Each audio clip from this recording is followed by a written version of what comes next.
All right, everyone, here we go with the second half of the notes for Chapter 4, and we're going to pick up with Section 5, talking about discontinuous change. So the concept here of discontinuous change is that when an innovation comes along, it fundamentally changes the way people view the world. So if we were to look throughout the history of broadcasting, television fundamentally changed the way that we consumed entertainment content at home, kind of displacing the radio and causing radio to have to change from being, for the most part, more of a general service sort of entertainment platform to having to go into focusing on various formats of music and or talk programming. As we are going more and more into various types of personal electronics, we are seeing a discontinuous change where we are finding that more and more media that we tended to think of as more of a friends and family sort of affair, or something that you do that you kind of make an appointment to sit down and watch your favorite programs at a particular time at a particular night of the week. We're seeing that the rise of internet-based media is making it so that we don't really have to do that anymore. We can consume it personally on a small screen, and we can do it when we want to or when it's convenient for us. And that's forcing television to have to rethink some of the ways that it is providing content and even going outside of itself and embracing the very thing that is making it change. So some other discontinuous changes that have happened: a degree of interactivity between the user and the programmer. It is now pretty commonplace, especially for those that subscribe to cable, to be able to interact with the screen at home, to be able to do all sorts of different things besides just flipping channels. You've got interactivity online where there's various links. There's ways for you to comment, to make your voice heard, as opposed to just consuming content. You are participating in that. The formerly dominant media, they're now being forced to compete with such unconventional forms of electronic entertainment, and as we've just alluded to, in ways even kind of embrace it themselves. The a la carte nature of program offerings has transformed many of the programmers' tasks, where you're looking at different strategies when it comes to making your content available, how you promote that content, the ways that you organize that content for people to be able to find. It's not just setting it up on a certain day at a certain night and putting certain programs around it anymore. Also, fewer people spend the same time enjoying the same program that other people are watching. You're not seeing as much anymore people gathering around the water cooler or hanging out in the hall and talking about, oh, did you watch this particular program last night? Oh, it was so good. You don't get a lot of that because people are watching programs at their own time, at their own convenience. If anything, you're saying, don't spoil the show for me because I haven't watched it yet. I've got it on my DVR, or I'm going to watch it online later, or whatever. So it's kind of changed how we interact socially in terms of the ways that we consume content and then later talk about it. Geography. Ordinary over-the-air radio and television signals are limited by geography. If you are picking up your television and radio through an antenna, you are going to be consuming the content based on where you are. You're not going to be in Raleigh picking up a television station with your antenna. You're not going to be watching something from Denver or Seattle. You're going to watch what's available for you in Raleigh. Online, however, not limited by geography, but it is somewhat limited by bandwidth. Internet connectivity is still not as fully penetrated as we would like it to be, especially in certain rural parts of North Carolina and in other parts of the country as well. Latest statistics I saw something about 80% penetration of people in North Carolina in terms of access to high-speed internet. So you may not have the ability, whether it's by the internet that you have available, or if you don't have the latest and greatest equipment to be able to watch certain types of online content, or to be able to listen to that because of equipment you have or the availability of internet access. The economics aspect of it all, broadcasting. Over-the-air radio and television stations rely almost entirely on advertising. As radio and TV stations are going more into the online world, they're finding some alternative revenue streams. But in terms of its main function of the business, advertising is still the main way that they're making money.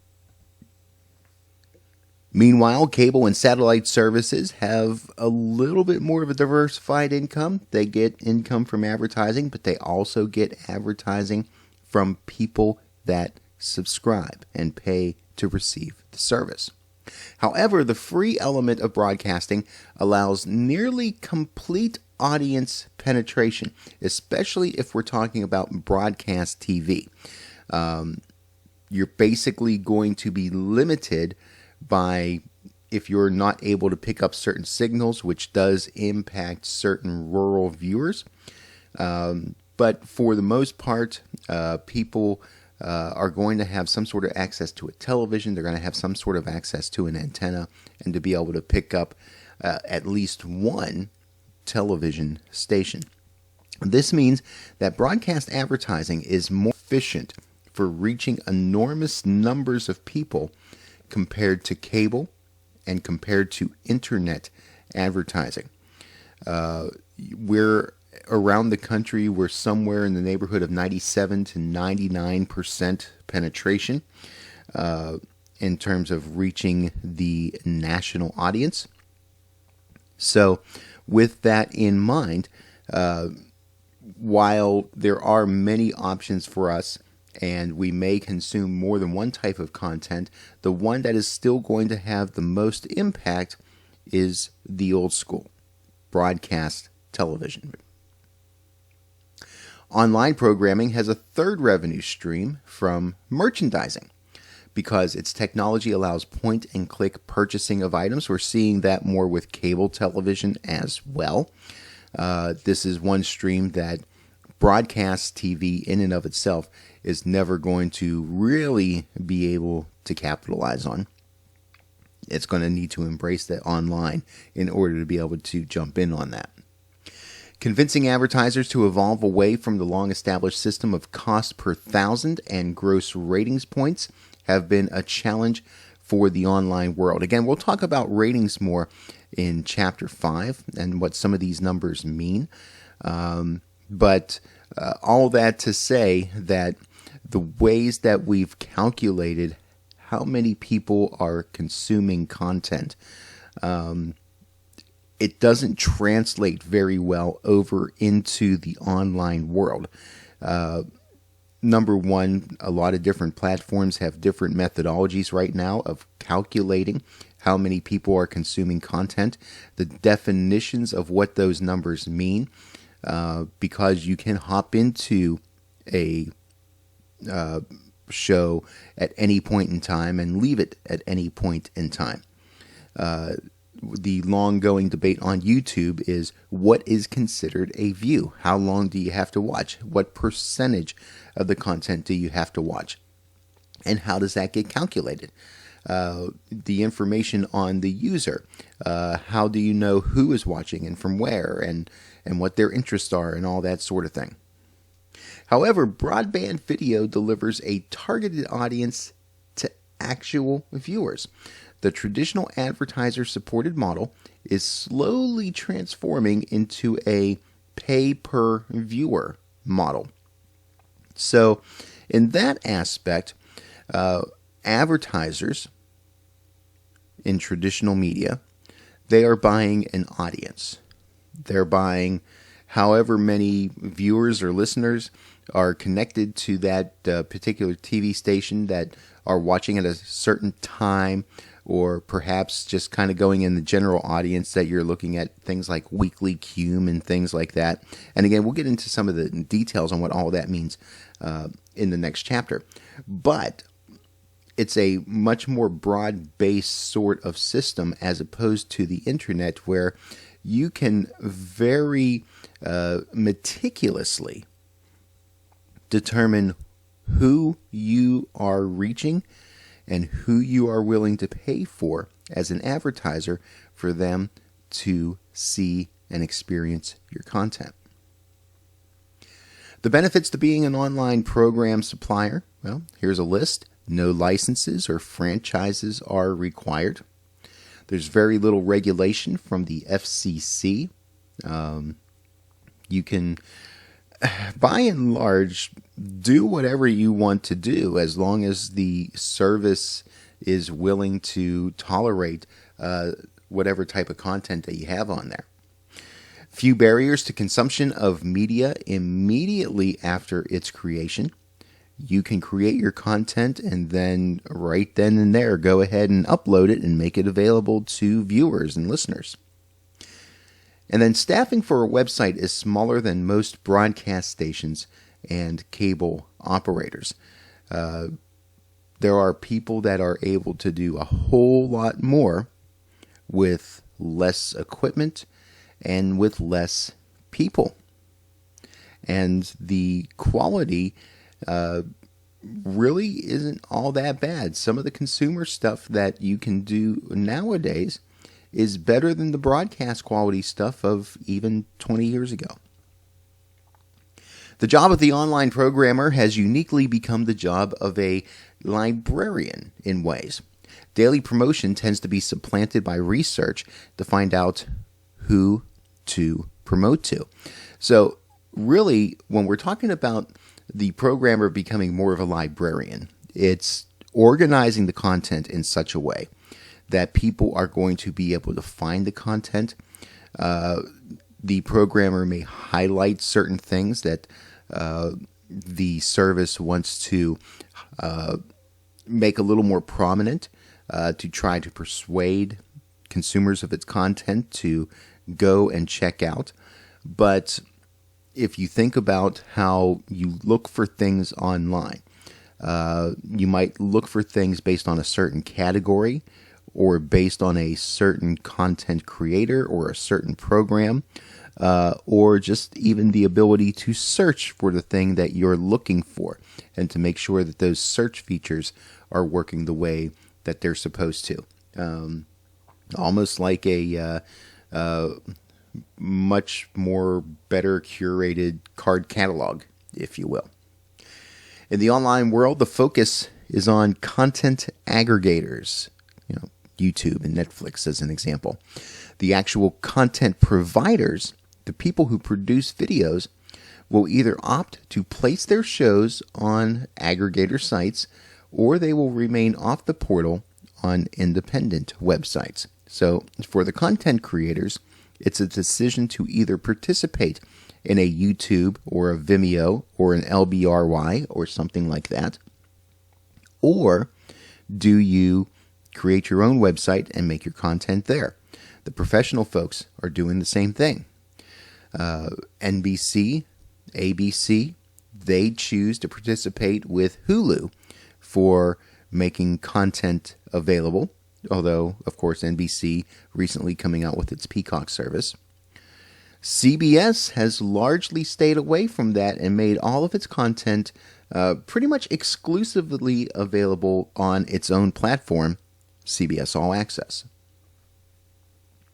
Website programmers must rely on search engines like Google and Bing and Yahoo in order to be located by most users. I'll put a plug in for DuckDuckGo for the search engine as well for you freedom lovers out there. The best content comes at a premium, but the advertiser-supported free content, still pretty good. And who doesn't love free, right? As long as you can deal with the advertisers. And that's one of those things that we're continuing to see in terms of that ongoing evolution of the way that content is received and consumed. Does a consumer, as someone that wants to have the full experience the way that they want to have it, will they be willing to pay for something in order to not receive advertising? Or will they put up with the advertising in order to continue to receive quote-unquote free content?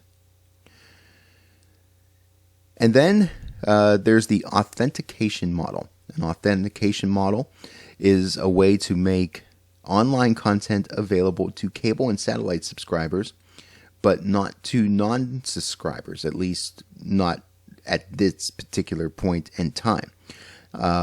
So you would either pay to subscribe and get content when it comes out, or you don't get that content at all, or you might have to wait longer to receive that content. The way that CBS All Access works is that you can wait usually a week to watch the latest show that was on the air recently on CBS, or if you're a paid member of CBS All Access, you get access to that content the very next day. Okay, let's take a look now at some strategic considerations. First off, daypart compatibility. Online programmers who select programs for a given website certainly can match their content to a compatible audience. Nowadays, the typical online viewer is no different from the typical television viewer. Thus, the strategies used by the cable-themed channels will find new homes online. So what we're talking about here is that the ways that we kind of put programming content together changes a little bit, but the idea is still pretty much the same. When we're talking about putting programs on television and cable, and we're scheduling them at different parts of the day for different types of consumers that are going to be home to be able to view that particular content, you're going to try to match your programming with the audience that is home at that particular time. Now, when you're talking about translating that to the online viewer, you're still dealing with that in a certain way in terms of which particular shows and content that you're going to promote at different times of the day. Those are the ones that you may feature a little bit more, or the ways that you the ways that you categorize the shows that you have available. You may do some tweaking on that in order to guide people with certain tastes and interests onto those types of content. So you're still keeping in mind audience compatibility.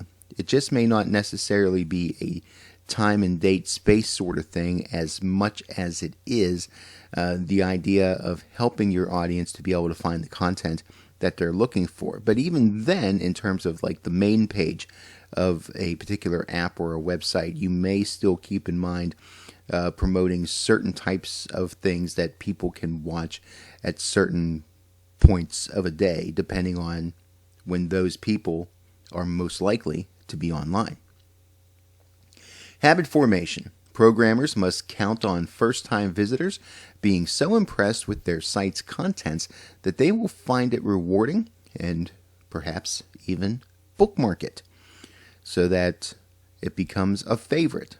When they go to look for particular content, boom, they just click on the bookmark and they're right there. That's kind of the same as being a loyal listener or a loyal viewer in the traditional broadcast world. Present studies of website repertoire note that online users have a limited number of favorite sites. So the idea of web surfing has become outdated, except if you're trying to find specialized information. So if you're looking for instructions on how to do something, for example, you may still use the search engine to help you to be able to find that specific type of content. Or just kind of cruising the web and finding, whatever, kind of hits you at that particular moment on a macro scale is not really going to be happening. You may find yourself, though, going to a particular platform and then kind of looking through things at random and seeing what's available. So you might do that within YouTube or within Vimeo or within Netflix. But in general, you're not just going to search the web for things by means of surfing the web. Most likely, if you're going to go to a particular platform that you're not typically going to gravitate towards, you're going to find that by means of doing some sort of a web search. The job of habit formation becomes making a favorable first impression and having the most user-friendly experience and content. If you can find your stuff easily, you're most likely going to use that particular platform again. With paid placement, the search engine grants preferential positioning to the client who pays them for the favor. Want to be shown first? Pay up. Online game sites give users incentives for regularly visiting their sites and playing. This definitely fits the model of a lot of free-to-play sorts of games, where they will do things like if you log on every day for a certain number of days, you'll get certain rewards and points and that sort of thing. They will also give certain incentives and privileges to people that share the fact that they play the game, connect with their Facebook account or other social media. The more that you interact with the game, the more time you spend with the game, the more that the game providers are going to give you certain privileges to try to keep you hooked into playing the game. And especially for the free-to-play type of stuff, meaning that you're seeing more of the advertising that goes along with the game.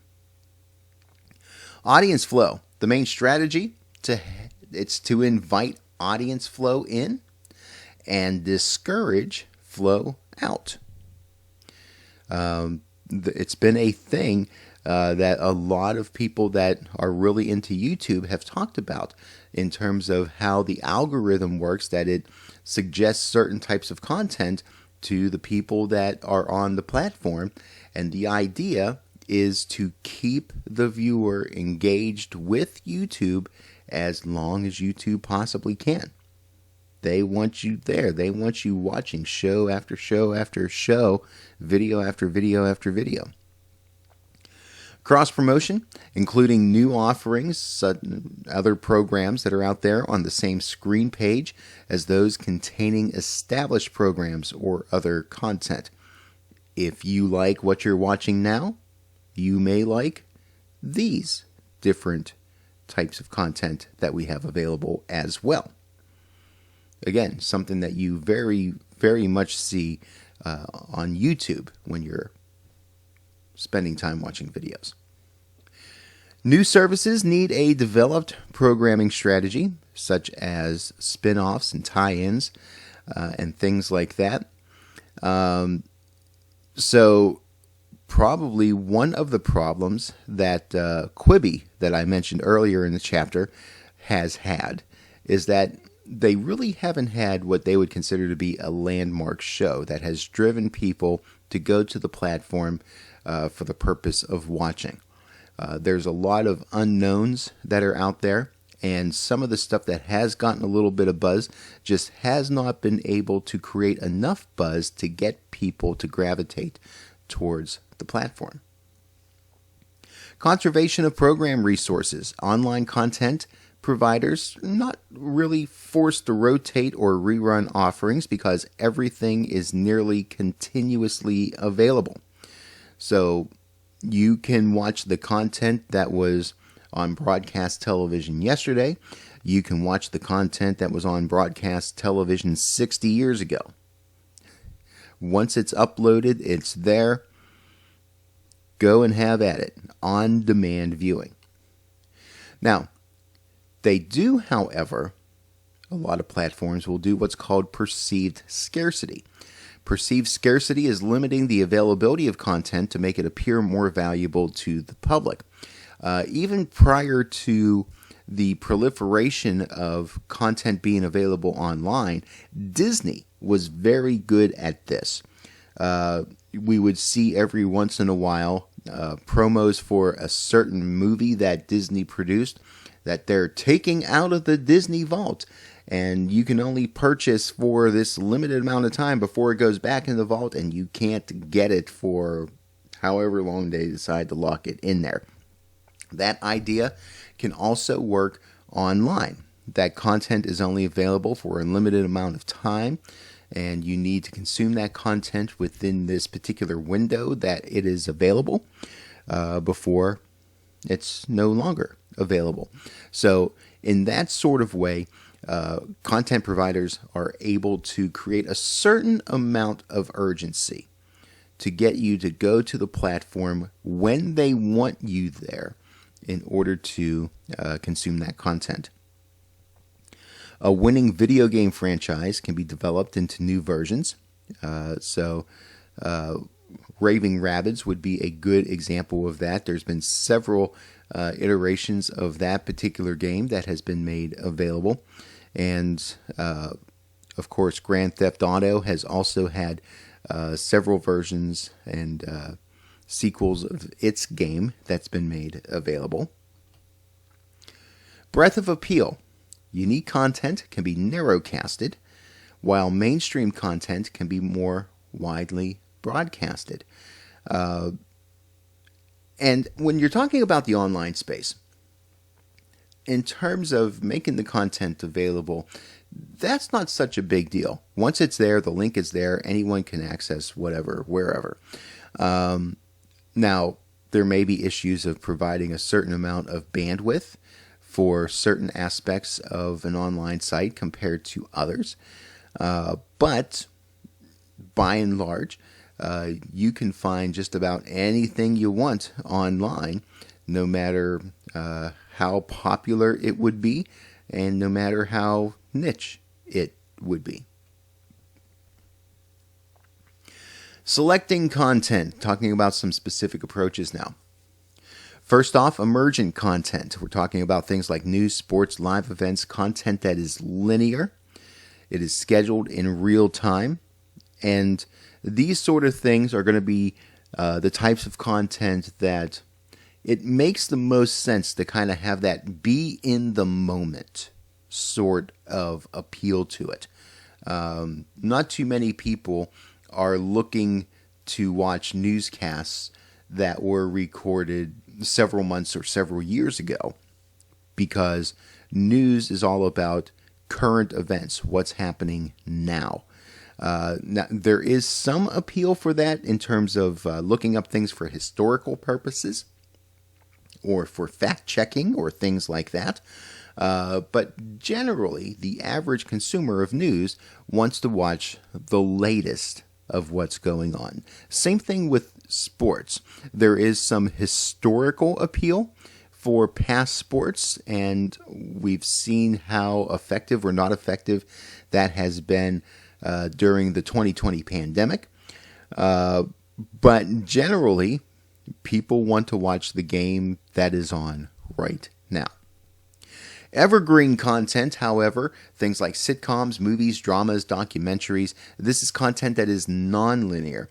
It can be better consumed in an on-demand fashion. It doesn't necessarily require that you watch it at the very moment that it's available. You can watch it the next day or the next week or several weeks or months after it is made available, and you're still going to, in general, get the same entertainment value as you do if you watched it immediately. Then we have disposable content, things like talk shows, service shows, infomercials. These can be either linear or non-linear. And with these, quite honestly, it's kind of a take it or leave it sort of thing. Really, it's going to depend on the appeal of the content to the consumer. And then you have gaming. The most popular strategy to date for gaming has been the selling of virtual goods to game players. So in addition to enticing gamers with certain incentives for playing longer and for watching advertising and things like that, there's also the income stream of helping you to be able to do better in the game if you buy this certain tool that you can use within the game.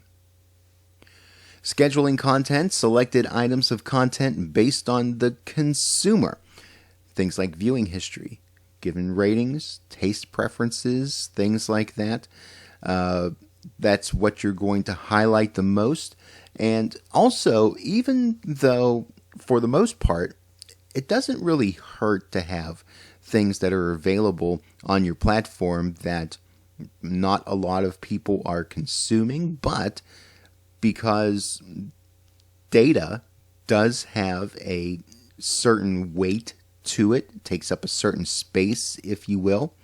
There could be incentive for not having that content available on a platform or a website if it's just sitting there and nobody's using it. Selected items of content are based on the masses. What's popular? What's trending? If you've got the latest and greatest viral video, you want to showcase that so that it becomes more viral and more sensational and more people hear about it and more people come to watch it. Cross-referencing. These are suggestions related to the video currently being viewed. Again, if you like this, then perhaps you'll like these things. Day parting and flow are minor considerations. Again, because the content is there. If you're searching for it, you can go anytime and take a look at it. The main thing with day parting is going to be highlighting certain things that are available to people that are online on a particular platform at a particular time. That might influence how you promote certain things. But as far as day parting, you can watch a late night talk show at 3 in the afternoon if you want to. Tiering, it's likely that consumers will purchase more higher tiered programs. So it's the idea of making certain content premium, or certain channels within a platform premium, depending on the demand for something and the quality of the content. Promoting content. Content providers need to promote their products and services using a mix of mass marketing and an abundance of online spot messages and on-screen invitations. So there's different ways to be able to promote that content as you make it available, not just in terms of traditional media where they'll use up advertising time to promote shows and things like that. There's all sorts of different ways that you can promote the content online, even outside of your own platform, using things like social media, things like that. Most online video sites encourage viewers to share this video with a friend or to leave a comment. And these things create more involvement and increase the chance that an ordinary video will rise to the status of a viral video. When you leave comments, it shows that people are engaging with that video, whether it's a positive comment or a negative comment. When you share it, it's because you want others to see what it is that you saw. And if they see it, it adds to the popularity of the content. Wiki is a website that allows internet visitors themselves to easily add or remove or change available content. Such collaborative processes allow mainstream content providers to be more closely connected to the audience. If you've got your fanboys and fangirls putting all this additional content out there, well, it just creates more buzz about the content and perhaps will draw other people into the content itself. Email lists and demographic databases, users are required to sign up for the service. So it's free, but you have to give your email, maybe give the zip code where you live. And all of that is demographic and psychographic information that the content provider collects so that they're able to gauge who is consuming their content. Online measurement, online audiences, mostly measured in CUM, which is the total unduplicated audience. Total number of views, for example, would be CUM. Ratings is the estimated total audience. Shares, the percentage of those actually using a service at a time. So in these ways, this is similar to what we're talking about when we're talking about ratings and shares in the traditional broadcast environment. So the ratings number would be the estimated total audience, and would generally online is going to be a raw number as opposed to a percentage. But you could take that relative to the entire population. Whereas shares is going to be the percentage of those actually using a service. So it would be X percent of people that are on a particular platform, or X percent of people that actually consume streaming content. Usually it's going to be more platform specific when we're talking about shares. But there are ways to measure against other platforms as well. PC users may access a website and then perform other unrelated operations while keeping the site online. Thus, measurements of time spent viewing may be misleading.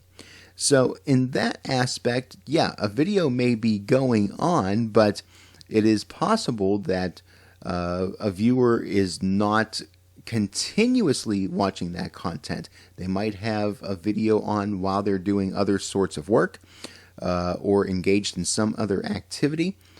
So while the video may actually be on, people may not be consuming it. There's also the aspect that a lot of different platforms will have what they call an autoplay feature. One video ends, another video automatically begins. So again, you might not have people that are fixated on the screen or fixated on the content as much as it is kind of playing in the background while other things are going on. Some stats: men 18 to 34 account for nearly half of daily viewers of online video. More and more women coming into the fray, though. More and more older viewers coming into the fray. 25% of adults spend 7 hours or more a week online. This year, 2020, you can expect that number to significantly increase. And the percentage of affluent users is higher for internet than for other media, presumably because of the ability to access. Because there are still some people that even if internet is available to them, they might not be able to afford it. What's coming next? Revenue for online content starting to come in with advertising and sponsorships and transactions and commerce. A lot of big companies now embracing the idea of advertising online and understanding the value of it. One-to-one marketing, where a share of customer is more important than a share of market. So we're focusing on individuals here more and more than we are in just a general demographic. And when nearly all of America is finally online and most have high-speed service, the ubiquity of the broadcast world will no longer be so wonderful. At some point in time, we will probably see internet surpassing popularity and use over traditional broadcast media. 5G, when it becomes more and more available, will probably put a huge dent into the traditional broadcast world. So there you go. There's the notes for Chapter 4. You know what to do. Complete those notes up, fill in the holes, fill in your study questions, turn those in. Complete the pre-class questionnaire on Blackboard, and come to the class where we will talk things online, compare them to the world of traditional media, and discuss the fate of all the things. And of course, as always, continue to monitor your Cougar Mail and Blackboard for the latest and greatest on what is happening in the broadcast programming class. I would tell you to like, share, and subscribe, but that would, you paid good money for this quality content. So, I'm not going to tell you to give it to others for free. Unless you want to. It's up to you. I don't care. Yeah, I'll see you around the web and online in class.